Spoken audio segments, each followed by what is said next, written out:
Most of us have had struggle at times because of going through the mainstream Christian sort of path where everything kind of was done in the backwards. In other words, it was trying to figure out things now and how the old stuff fits into the way we think of it now. But see, now only exists as a fruit or result of what happened first. So really, we should figure out what happened first to understand now.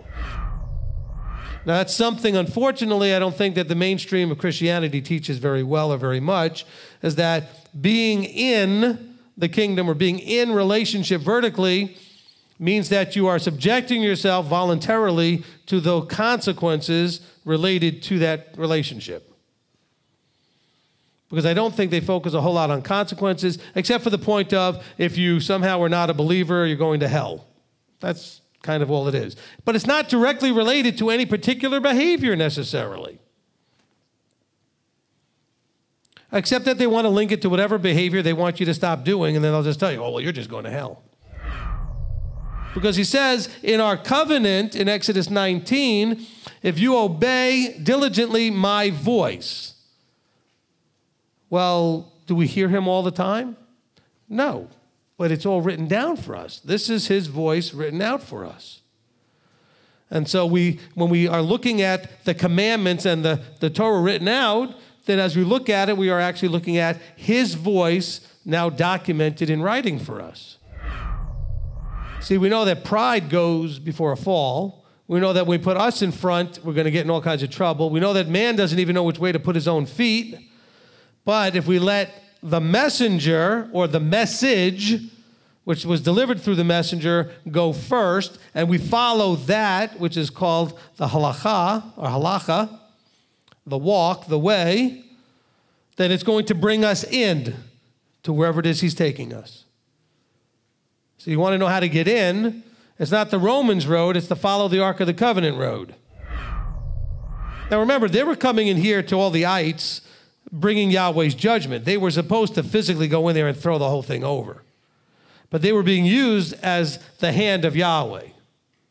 That's not what you're being used for with your family members. With your family members you're dealing with, he has just not chosen to open their eyes and ears and heart yet. They're not where they are just out of rebellion and stubbornness. They're not where they are because they're stupid. They're there because Yahweh has chosen to allow them to be there. He has not yet opened their eyes to see what you see. Be careful, because Christianity has been very good about telling you you can grab any promise you want and stand on it. Okay? Not true, never was true. Only promises that are actually for you can you then claim and stand on. This one was what the nation in covenant, staying in covenant, could expect. Can we be understanding of that? Now, once they broke covenant, they were not getting this anymore. No, but you're saying, but I'm covenanted now, but this is a national promise, not an individual promise. It just hit me as I read that. What's this? This is my land. My body is my land. It says, don't you know you were bought and paid for with a price? You know, that your body is the temple of the living Elohim, etc. That's describing it like it's land. Don't let them, their thoughts, their ideas, their way of doing things dwell in your land. So let's be careful. Again, this is not standing up here saying that we need to act cultishly and look differently or down at any of them. You were them. And hopefully one day they'll be you. They'll come over here when he chooses to open their eyes. Love them. Show them how good this is and what a difference it is to be a person in the covenant compared to outside. See, if you're being treated better by people outside than inside, we have a problem. And that, unfortunately, is mostly the case. If we're going to become the type of person who wants to live with forever, it's that person that's the goal, not the mechanics of Torah observance that's the goal. It's the mechanics of Torah observance that's supposed to be transforming you into that. The goal, though, wasn't to become perfect at keeping Sabbath and holy days and eating right. The goal was to see how you can trust in that and see how it blesses you and keeps you in a place where you should have calm, serenity, and confidence and no fear and no stress. If it doesn't bear that fruit, then we're missing something. Belief is not the issue. Emunah is the issue. He says, you of little emunah. Why is that different? Because emunah has the idea of fully trusting. That's what the belief is. You believe and you trust fully in Yahweh for everything.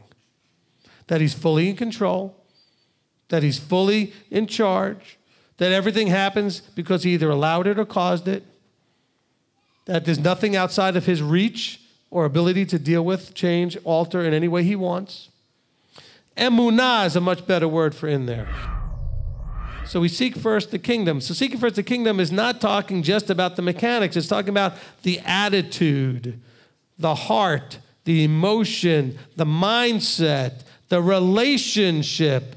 Develop that, and there's nothing to worry about.